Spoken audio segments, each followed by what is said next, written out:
Expert Authority World. You hear me on the mic, you see me, you watch me on eainterviews.com and Expert Authority TV. But have you considered speaking? Do you give presentations? Have you considered starting your own show? Maybe you want to. Maybe you really just have this heart, this desire to serve your audience, to serve your prospects, to serve your tribe. But maybe you're being held back. I will tell you first and foremost, I was very shy as a child, and I got picked on.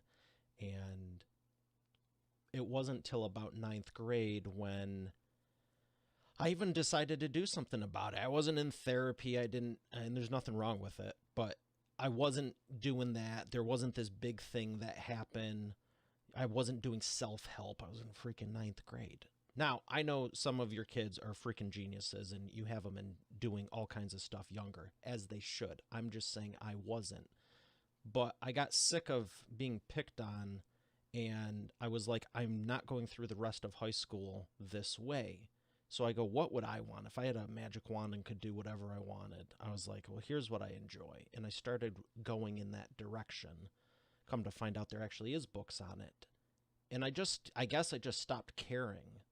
And it's real easy to say that, but how do you do that if you want to deliver your message and you want to break through, but you're afraid of speaking? If you're afraid of sharing that message, that's why I have Shelly Goldstein on today's episode, because we're going to be talking about breaking through your fear of public speaking. And I'm going to bring her up right after we thank our sponsor. Every business needs a book, including yours. Visit freebusinessbookpublishingcourse.com today to learn the 7 steps to publish and promote your nonfiction lead and profit-generating business book in 8 weeks. Once again, that's freebusinessbookpublishingcourse.com.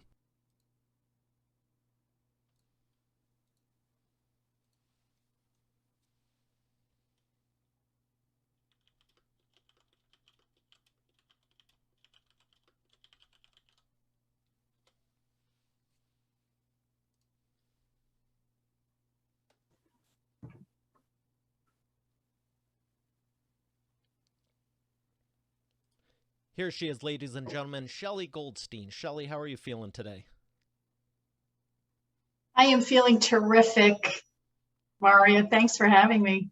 Oh, it's my pleasure. I'm excited to hear what you have to say for everyone in Expert Authority World that may not want to public speak. They might have a fear of it, or maybe they're doing a little of it, but they're just reserved and shy about it. I mean, whether it's the boardroom or addressing an entire auditorium, it doesn't really matter. If you have any reservations, it's hurting your business, plain and simple, as far as I'm concerned. What would you say to someone who isn't feeling their full confidence in speaking publicly? Well, you're right. It's a typical concern of many people, a fear of public speaking or the ability to even connect. And the truth is, we do have it deep within us. We have our feelings and our beliefs. So the work that I do is to help you connect with those feelings and be able to communicate. And once you own that, because you own yourself, you own your identity, you feel good. You actually feel good and enjoy speaking and communicating. And others can feel what you're feeling just the same. That's how we connect. How do you help someone connect and feel good about themselves in public speaking? Well, I use these games. They're called ultra speaking. And it's a gamified approach to public speaking. So think about it. When we're kids and we're young, we have this beginner's mindset. There's very little judgment or hesitation. A bunch of kids get, hey, let's go into the playground, and we run and we jump and we play, or we run off that dock into the water. We usually don't think about it. Maybe some of us do, but most of us just have that beginner's mindset. Well, as adults, as you explained, when you got older, even in high school, you were like, wow, I'm terrified, I'm shy, I'm going to change this. Well, let's go back to games. and express ourselves and play the games. And all of a sudden you're thinking, I'm playing a game. I got nothing to lose here. And when you start doing the work through the games and the exercises, they start unlocking different parts of yourself. And you realize that felt really good. Why am I holding back? What am I doing? And the whole idea of that whole process shows you that you can enjoy it, that it's actually freeing, whether you're playing a game or speaking in front of an audience of 1,000 people. I think games are a lot of fun, and one of the things, early on, like I was saying, I didn't have self-help books, and by all means, if you're listening to this and you have kids that are 6, get them started, get people like they're adults, get anyone started younger, because it carries on. I've been thinking about some of the stuff. I started my first business when I was 12, and I was thinking recently, the stuff I was learning at 8, 9, 10, 11, 12, like I was already incorporating it in my business at 12, 13, 14, 15. And a lot of it I'm still doing now, but I think back to like, where was the origin of this? And I'm like, wow, I was that young. So by all means, get them started. I'm just saying I didn't have the self-help books, but I was just sick of it. So I did turn it into a game, and I remember just asking my friends, literally, if you could change one thing about me, what would it be? And I'll never forget one of them. I was in band class, and my good friend Alexa, and she says, well, you kind of lean over and hunch when you walk. Maybe try walking straighter. I was like, sounds good. You know what I mean? There wasn't any rhyme or reason. It was just like, tell me your perspective on me. And so that week, I just practiced better posture, I guess you would call it, walking straighter. And then it was maybe speak up when you talk a little bit more. And you know what I mean? It was just, you change 1 degree over the course of one thing a week, a day, even one thing a year. It's kind of a slow pace, but whatever. Over a lifetime, why not? So I love the idea that you incorporate games. What do you start people off as far as the activity to take that first step? What's the game you have them play? Well, Ultra Speaking started as a card game and was actually one-on-one. And COVID kind of forced us all to look at things differently. So the founders, the brilliant founders, Michael Gendler and Tristan de Montebello, came up with a virtual aspect to it. And it's all digital, it's online. And the beautiful thing about that is we can, through Zoom, convert our screens and run through the different games. So there's over a dozen games, and each one is designed to help with a different aspect of speaking. So the first thing is to create a safe space and play something that we call, ironically, podcaster game, where we alternate speaking, but the idea is it's one voice. So if you're a listener, it's one voice, one thought process, but many of us are contributing to that thought. And it's a fun way to kind of engage people, get them to relax. It's part of a group environment, safe group environment. It usually gets people to go, okay, this is okay, I can do this. And then we drill into other games based on certain aspects of speaking that we want to deal with, whether it's musicality or working on breath and pause. Oh, tell me more about the musicality. Musicality, there is a game called Conductor, which I absolutely love. And basically, if you were to think in music scales, you run the scales in music. Well, we have scales to our voice. So if 5 is our natural speaking voice on a scale of 1 to 10, this might be my 1. And maybe this is my 10. So you do the scales. This is my 1. This is my 2. This is my 3, and so on, so on. And how it works is the game has an image. It gives you a topic. You start speaking, and the number comes up. If it's a 9, give it your 9. If there's a 2, speak at a level 2.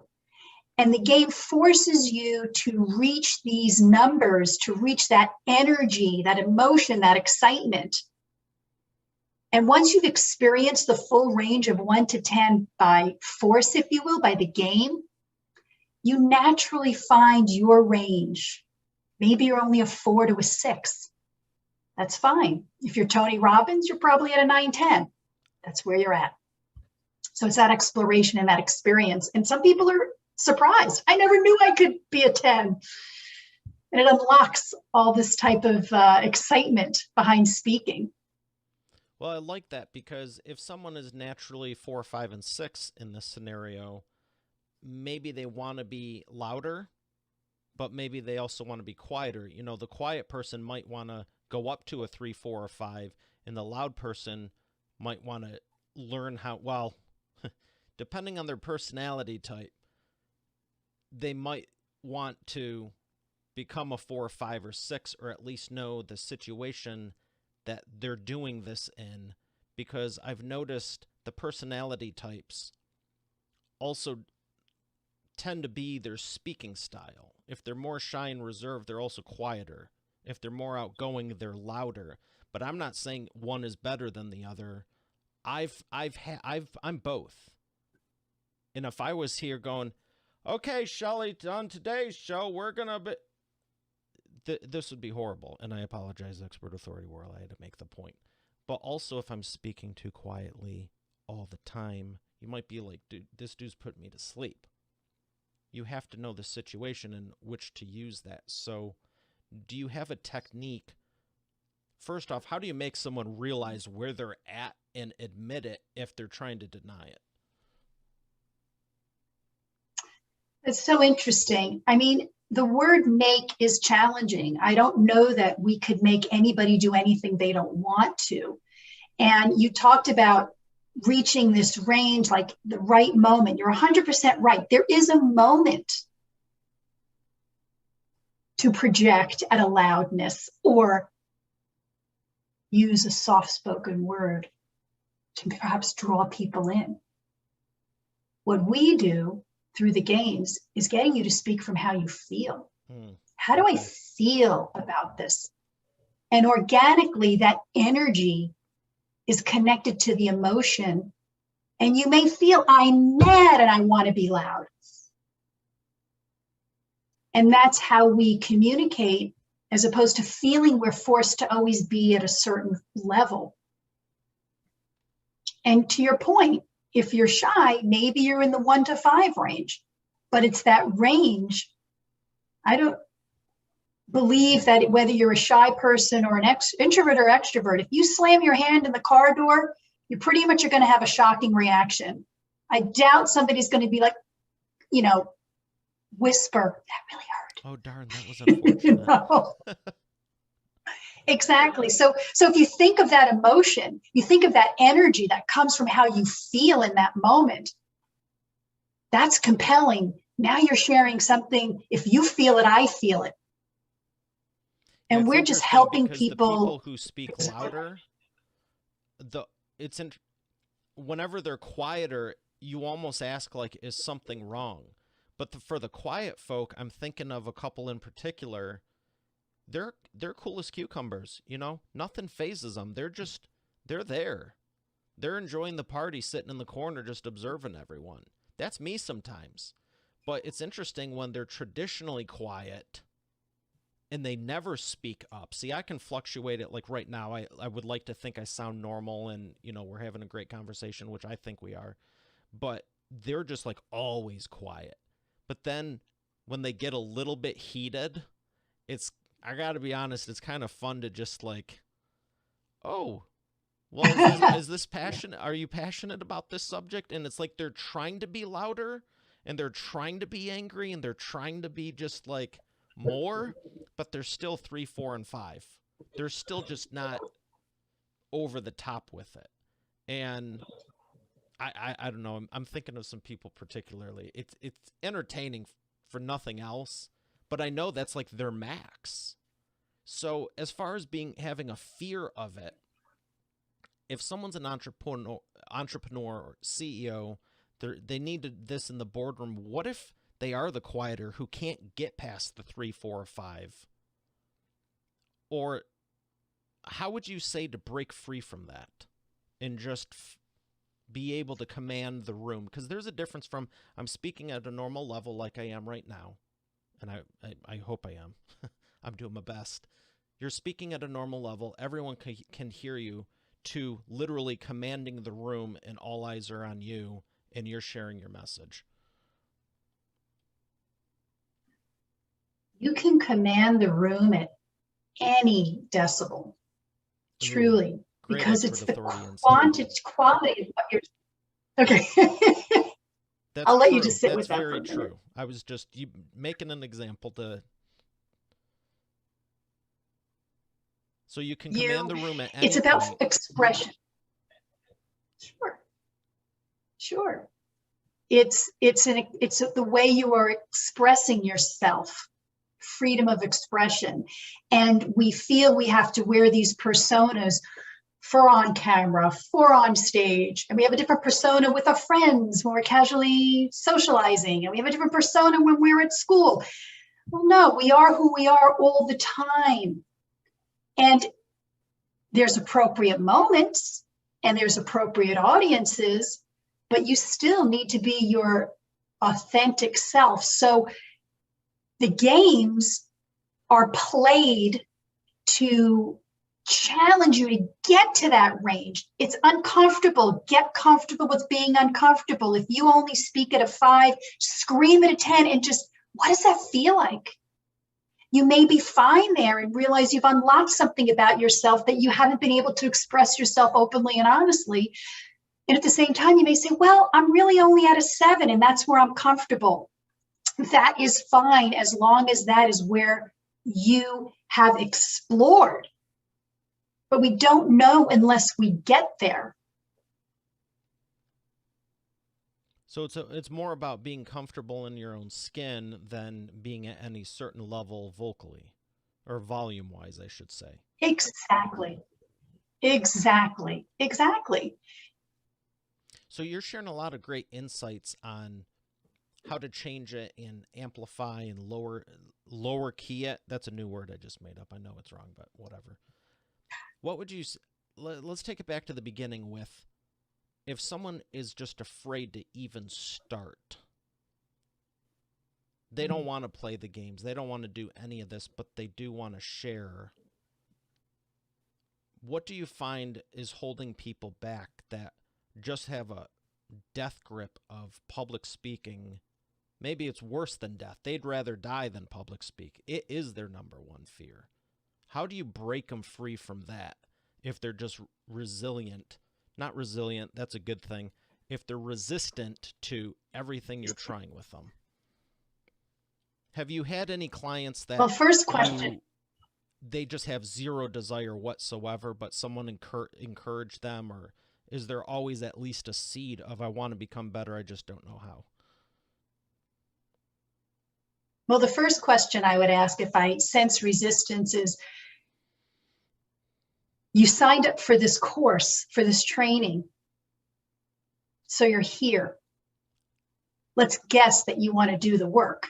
And you were uncomfortable before you got here. It was uncomfortable hitting sign up, register, pay, book a session with Shelley. So we're here. Let's let it rip. And usually they'll sit there and they'll be like, all right, I'm here.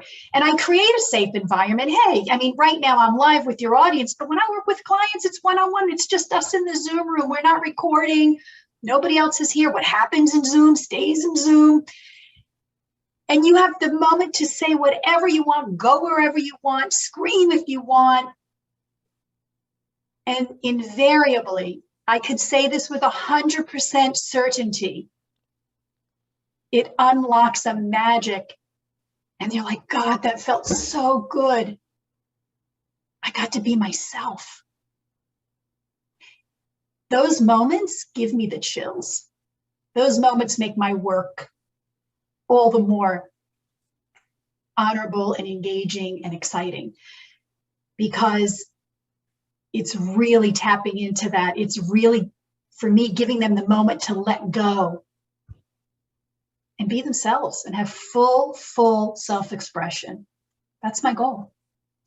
What would you say are the, let's say, top three things? If there's more, you can say them, but what would you say are the top reasons that people are afraid of public speaking? One is they don't feel they have anything of value to say. Nobody cares what I think. I have a stupid question. Not true. Because invariably when you're in a conference or in a Q&A and someone asks the question, like, yeah, that's the question I was going to ask. So right there, you've proved yourself wrong. People have a fear of public speaking, as you mentioned in the beginning, some more so than fear of death. There are many people that have to communicate complex information to the layman, like if you're a tech designer or developer and you have to relay information to your team, they don't know what you're talking about. How can we get clear, concise content and one central idea communicated to anybody? People say they forget their script, their lines. The slide didn't come up. What do I do? What do I say? All those things, recovery, speaking on the fly, that's what we address. And the methodology of ultra speaking, the games, is to speak before you think. Kind of an interesting process. Yeah, it's interesting you bring these up because I think everyone has something to say, but it's that hesitation. And do you know where it stems from? I mean, if they don't think they have something to say, or do you think it has to deal with self-worth to a degree? Absolutely. And it's also a trust in ourselves. Do I trust that what I'm saying has value? Do I trust that I can say something honestly about what I feel or that makes sense to the audience? Okay. Yeah, because I think everyone has something to say, and I think it's that grade school thing where it's like you're asked to read, and since you've never read in your life before, everyone laughs at you, and I don't know where it stems from, but it's interesting, and I love helping people break through just in all areas of their life. But I mean, it makes sense if you go to do something for the first time, you're not going to be good at it. Heck, take podcasting. Oh, what if my first episode isn't great? I'll give you a tip. Your first 100 are probably not going to be great, but you do it anyway.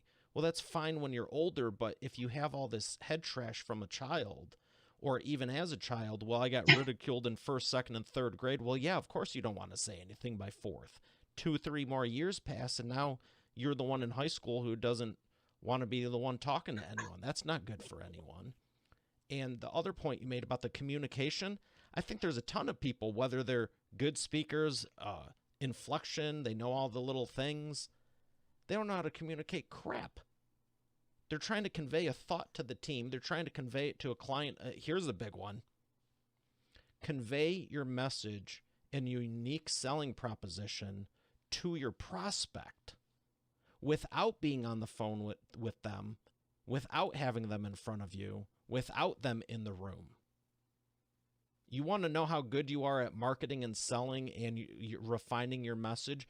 Do it to a bunch of complete strangers you can't interact with real time.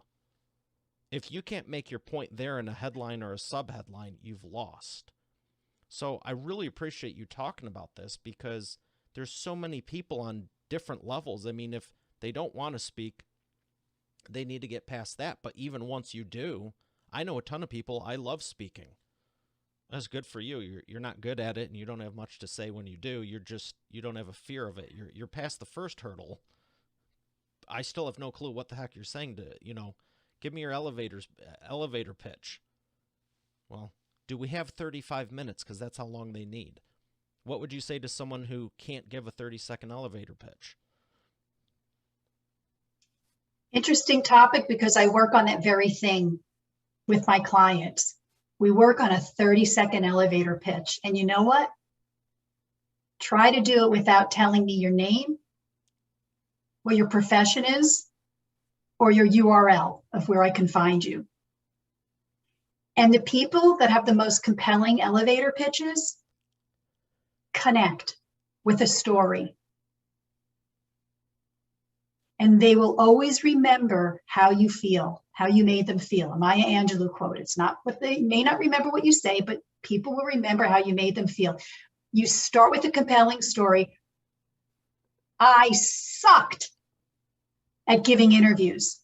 My first 100 interviews were so bad, it was embarrassing. But here I am. I worked at it. I stayed with it. And through playing games and learning how to speak through games, I learned to have fun in interviews. And here I am today, having fun on interviews. I'm a public speaking coach. I like that. And we play games. That would be my pitch. I like that. It's clear and concise, and you obviously have refined it and have the emotion in it too. There's some people that just say it, even if it's a okay message, not bad, but not fantastic. There's just no emotion. There's no energy behind it. It's like I help people set up for parties. Do you even like parties? You know, I love that you say playing games, but there is something to be said about the energy behind the message. So I appreciate everything you've been sharing, and I just felt like you had so many stories when I was asking you, what do you work on with your clients? How do you walk them through this? And I could feel that you really enjoy giving them that breakthrough, really giving them that transformation. Who would you say is your biggest success story to date? I had the rare privilege of running a workshop for the Girl Scout leadership group. 30 young adults between ages of 14 and 18. And to see them engage, some of them were, I learned after the session, were terrified to speak up. Were nervous about going on job interviews and college interviews. And by playing the games, all these young people engaged. The shyest ones raised their hand to volunteer multiple times. And to learn that at such a young age and to carry that forward and know that their takeaways were, I can speak up. I can communicate my true self. I can have freedom of expression. I can take a pause when they ask me a question if I don't know the answer to think about how I might answer that. The Girl Scout leadership group, and it was boys and girls, was probably my greatest success to date, to see young people really embody this work and be their true selves. That because, like I was saying earlier, I think there's a lot of people who use they're just kids, or she's just a kid, he's just a kid. Well, when are they going to start? I think it's really great that you were able to help them at a younger age, because they do carry it with them the rest of your life. I mean, I'm a huge believer in that. It's not even believer in it, it's a fact. I mean, it's a whole other topic, but I'm glad you're doing that, so thank you. I have one more question for you before we it's going to be fun. You're going to like this. I have one more question for you before we thank our sponsor. And it's what I was hiding from you right before we started. It is... Nope. Whoa. Here. Oh, there we go. That's a good spin. It's the wheel of whatever. You want yellow or black? Yellow. Oh. All right. My question for you is, who is someone that you would love to work with that you haven't been able to yet? And there's no one off limits, whether you think they're unattainable, celebrity, big business person, or whoever.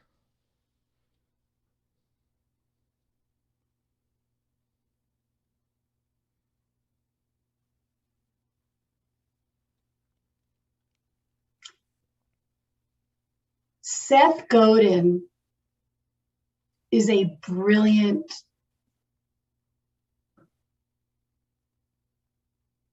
thought leader in what he does.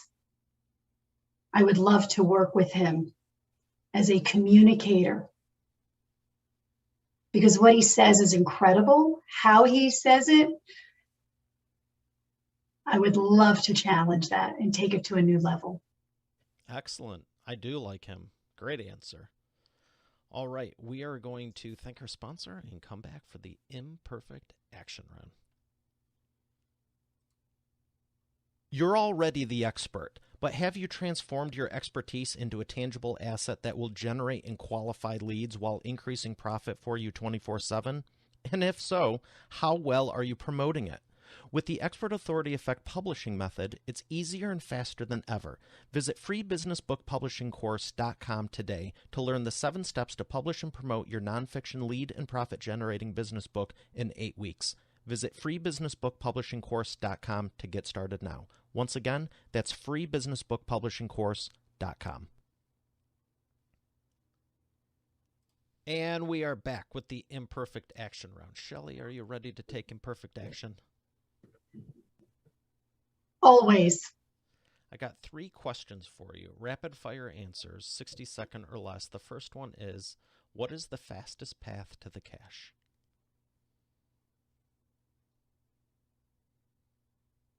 Believing that you already have it.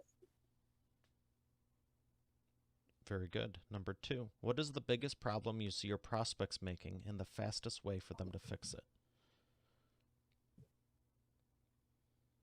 Not being afraid to express themselves and share stories so they connect on a human level, because we're humans doing business with other humans, not machines. Oh, I like that a lot. Number 3, what is the best way to maximize customer lifetime value?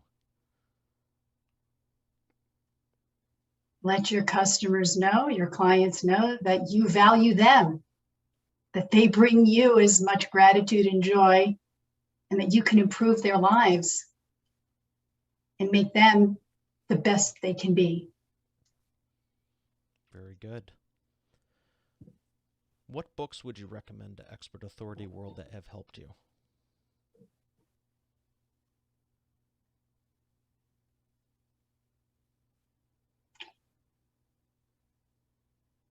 The 4 agreements, very simple.